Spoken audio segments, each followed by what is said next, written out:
దేవాలయాల్లో హనుమంతుని విగ్రహాలు ఎక్కువగా సింధూర్ రంగులో ఉండడం వెనుక పురాణాల్లో ఒక కథ ప్రచారంలో ఉంది. రామాయణం ప్రకారం ఒకరోజు హనుమంతుడు సీతమ్మ వారి దగ్గరకు వెళ్ళాడు. ఆ సమయంలో సీతాదేవి నుదిటి మీద ఎర్రటి పొడి ధరిస్తుంటుంది. అది గమనించిన ఆంజనేయ స్వామి, అమ్మా, ఏంటి ఆ పొడి, దాన్ని ఎందుకు పెట్టుకుంటారు, ప్రాముఖ్యత ఏమిటి అని అడుగుతాడు.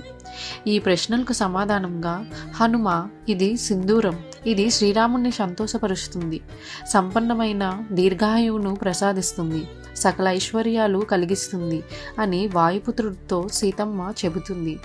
అందుకే తాను పాపిట సింధూరం ధరిస్తానని చెబుతుంది. ఈ మాటలు విన్న హనుమంతుడు వెంటనే అక్కడి నుంచి అదృశ్యమవుతాడు. ఆ తరువాత హనుమంతుడు తన శరీరమంతా పూర్తిగా ఎర్రటి సింధూరం రాసుకుని తిరిగి వస్తాడు. శరీరంతో పాటు దుస్తులు, జుట్టును కూడా సింధూరం రంగుతో నింపుకుంటాడు వాయుపుత్రుడు.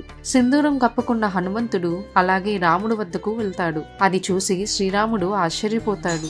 అందుకు గల కారణం ఏంటని ఆంజనేయ స్వామిని అడుగుతాడు. అప్పుడు వాయుపుత్రుడు శ్రీరామునితో ఇలా చెబుతాడు. సీతామాత తన నుదుటిన రోజు సింధూరాన్ని పూయడం వల్ల మీకు సంతోషం కలుగుతుందని, ఆరోగ్యవంతమైన జీవితాన్ని ఇస్తుందని చెప్పారు. ఒక్క చిటికెడు సింధూరమే మీకు సంతోషాన్ని ఇస్తే, నేను ఒళ్ళంతా సింధూరం అలంకరించుకుంటే ఇంకా మరింత ఆనందం కలుగుతుంది కదా, అందుకే రాసుకున్నాను అని చెబుతాడు. అప్పుడు హనుమంతుని మాటలకు సంతోషించిన రాముడు ఆయన భక్తులకు ఒక వరం ఇచ్చాడట.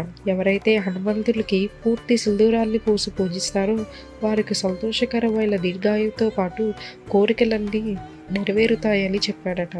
ఈ కారణంగానే హనుమంతుడి ఆలయాలు సింధూరంతో కలకల్లాడుతుంటాయని చెబుతున్నారు పండితులు.